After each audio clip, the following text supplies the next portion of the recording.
जी, welcome back. आज हमने एक ऐसे कॉइन पे बात करनी है जिसका नाम आप लोग बहुत सुनते हैं और इसमें मैंने काफ़ी ये भी देखा डिमांड है। इस पे ज़रूर डिस्कस भी करना चाहिए था हमें, और वो है इथेरियम। इथेरियम हमें पता है, अगर हम स्ट्रेट अवे चलें कॉइन मार्केट कैप पे तो हम देखेंगे कि जो सबसे टॉप पे आपको नज़र आता है मार्केट कैप के हिसाब से वो तो बिटकॉइन है, लेकिन दूसरे नंबर पे इथेरियम है। और इथेरियम जो है पूरी मार्केट को लीड करता है। और बिटकॉइन के बाद जो दूसरे नंबर पे जो सबसे एक हाई ट्रेंडिंग कॉइन है वो इथेरियम है। तो इथेरियम पे आज हमने डिस्कस करना है। अगर हम इथेरियम के मार्केट कैप को ही थोड़ा सा डिस्कस करें तो इस वक्त तो खैर इसकी प्राइस $3300 के आसपास है। और अगर हम मार्केट कैप देखें तो $400 बिलियन का मार्केट कैप है। तकरीबन 2% के आसपास ये इंक्रीज़ भी हुआ है लास्ट डे से। अगर हम इसके सर्कुलेटिंग सप्लाई देखें तो वो ओवरऑल जितनी टोटल सप्लाई उतनी चल रही है 120 मिलियन। लेकिन एक इसका डिसएडवांटेज ये है कि इसकी जो सप्लाई है वो इन्फिनिटी है। इन्फिनिटी का मतलब है अनलिमिटेड। ये जब चाहे एक इथेरियम जिन्होंने बनाया है पूरा ब्लॉकचेन, वो जब चाहे वो उसको न्यू इंट्रोड्यूस कर सकते हैं मार्केट के अंदर। तो ये एक किस्म का डिसएडवांटेज है, क्योंकि जब इसकी प्राइस बढ़ेगी वो न्यू कॉइन्स इंट्रोड्यूस करेंगे, प्राइस कम हो जाएगी। तो ये एक डिसएडवांटेज है। लेकिन इसके बहुत से दूसरे एडवांटेजेस है जो इसको ओवररूल भी कर देते हैं, जिसकी वजह से मैं समझता हूँ कि इसमें इन्वेस्टमेंट करनी चाहिए। और जो हाई इंस्टीट्यूशंस हैं, बड़े इंस्टीट्यूशंस हैं, वो भी इस तरफ तवज्जो दे रहे हैं। अगर हम मार्केट चेक करें कि कहाँ कहाँ अवेलेबल है तो ऑलमोस्ट तमाम ही मार्केट्स पे अवेलेबल है। कोई भी ऐसा छोटा या बड़ा एक्सचेंज नहीं होगा जहाँ पे एथेरियम अवेलेबल ना हो। हर आपको कोई एक्सचेंज के ऊपर हर जगह पे ये मिल जाएगा। यहाँ तक कि वॉलेट्स के अंदर भी आपको मिल जाएगा आराम से। अगर हम स्ट्रेट अवे इसके कुछ यूज़ केसेस की बात करें तो ये वैसे इसकी एक वेबसाइट है, आप इसको वेबसाइट को देख सकते हैं कि इसमें बहुत से यूज़ केसेस हैं, क्योंकि ये एक किस्म का ब्लॉकचेन नेटवर्क है जहाँ पे बहुत से कॉइन्स बनाए जाते हैं। यानी कि हमारे बहुत से ऐसे कॉइन्स हैं जो रिनोन्ड कॉइन्स हैं, वो तमाम कॉइन्स आप देखेंगे कि इस पे बने हुए इथेरियम पे। ये इथेरियम टोकन्स की लिस्ट आ गई।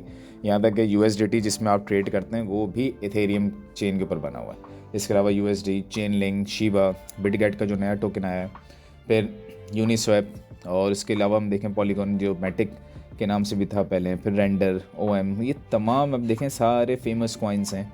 और मेजॉरिटी कॉइन्स है, ऑन्डो बहुत स्पेशल कॉइन है। ये तमाम जो है किस पे बने हुए हैं, ये इथेरियम चेन पे बने हुए हैं। ठीक है। और ये चीज़ हमें शो करती है, आप इसको नीचे करते जाएं आपको सारे ऐसे कॉइन्स नज़र आएंगे जो बहुत ही हाई ट्रेंडिंग है। ये सब के सब इथेरियम नेटवर्क पे बने हुए हैं। इथेरियम एक ब्लॉकचेन का नेटवर्क है जिस पे आप भी चाहें तो जाके इनकी वेबसाइट पे अपना कोई टोकन बना सकते हैं ईजिली। ठीक है। तो ये चीज़ हमें शो करती है कि इथेरियम के जो फ्यूचर है वो बहुत ब्राइट है।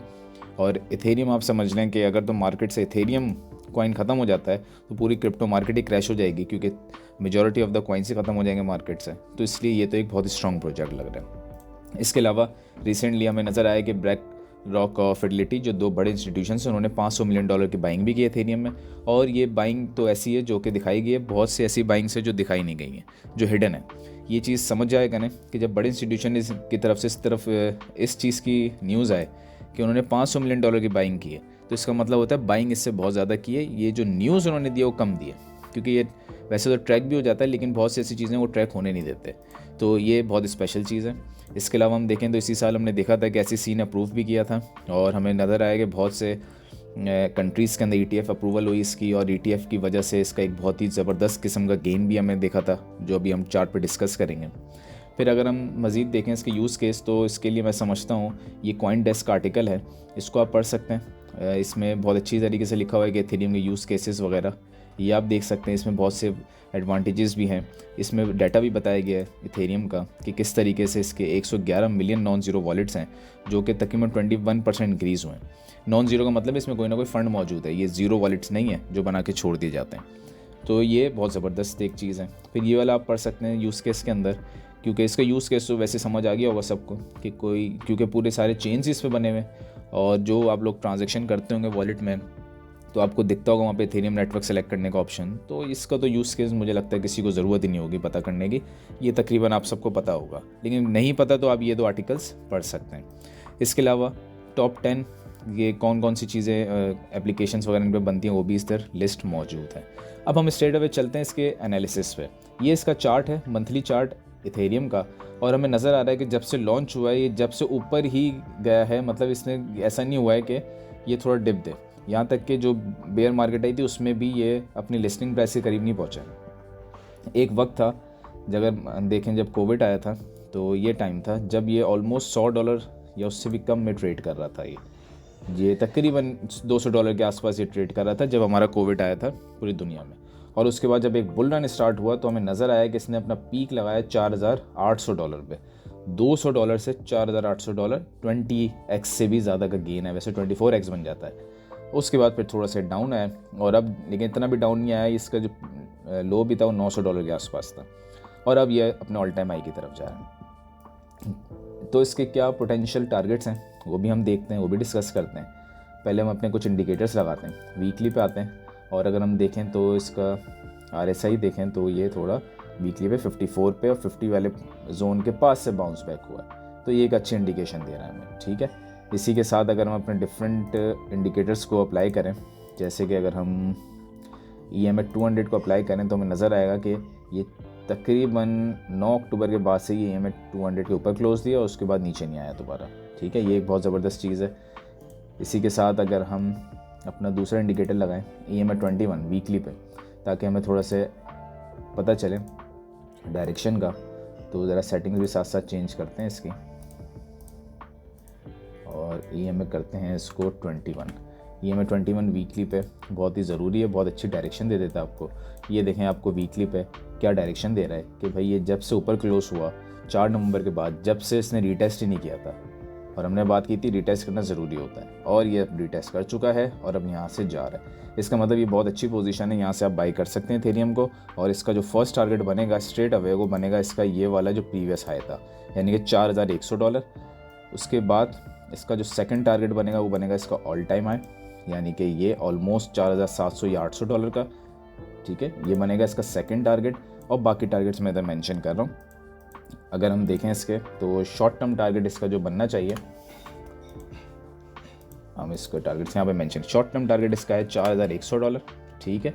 इसके बाद दूसरा होगा इसका 4,800, इसका ऑल टाइम हाई, और फिर स्ट्रेट अवे ये जाके जो रुकेगा वो 7,000 पे रुकेगा, बीच में कहीं पे स्टॉप नहीं होगा इसका, फिर 9,000, और एट लास्ट मैं समझता हूँ लॉन्ग टर्म पे ये $12,000 तक इसके जाने के चांसेस हैं, और मुकम्मल चांसेस हैं, और $12,000 तक ये ईजिली अचीव कर लेगा। तो ये एक ऐसा कॉइन है जो कि बहुत हाई पोटेंशियल है इसका। और बिटकॉइन में जो पैसा आया, अब जब वो बिटकॉइन से निकलेगा तो वो स्ट्रेट अवे जाएगा इथेरियम में, और अब इथेरियम में पैसा आने वाला है सारा, तो आप इस पर फोकस रखें।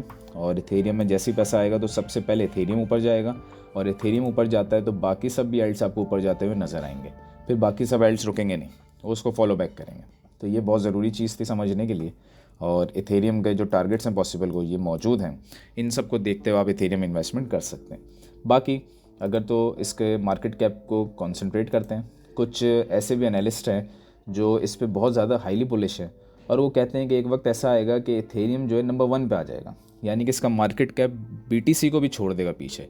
लेकिन ये कहना थोड़ा सा अनरियलिस्टिक सा नज़र आता है, क्योंकि बिटकॉइन के अंदर बड़े इन्वेस्टर्स, बड़े इंस्टीट्यूशंस मौजूद हैं। US गवर्नमेंट इसको हो सकता है आगे जाके ट्रम्प की पॉलिसी चेंज हो तो इसको अडॉप्ट ही कर लें अपने रिज़र्व के तौर पे, तो फिर हमें ये सब होता हुआ नज़र नहीं आएगा। तो ये कहना अभी तो बहुत ही ज़्यादा हम समझते हैं कि अनरियलिस्टिक होगा, बाकी फ्यूचर में देखते हैं। और एक रीज़न ये भी है कि बिटकॉइन की जो सप्लाई है वो लिमिटेड है, इथेरियम की सप्लाई लिमिटेड नहीं है। जैसे हमने डिस्कस किया इसकी सप्लाई इन्फिनिटी है, तो ये टाइमली इसके जो नेटवर्क्स इसके जो बनाने वाले हैं ये टाइमली जब ये देखेंगे प्राइस ऊपर जा रही है तो ये टाइमली इंट्रोड्यूस करते रहेंगे इथेरियम कॉइन्स को मार्केट के अंदर, और उसकी वजह से हम देखेंगे कि हमें बहुत बड़ा एक पुल बैक नज़र आएगा और प्राइस डाउन आ सकती है। तो ये चीज़ें हैं जिसको हमें थोड़ा सा कॉन्सेंट्रेट करना चाहिए। बाकी आप चार्ट पे जाएं और चार्ट पे जाके आप अपने खुद के एनालिसिस भी करें, ताकि आपको पता चले कि ये क्रिप्टो मार्केट में स्पेशली जो एल्ट कॉइन्स है उसमें चल क्या रहा है।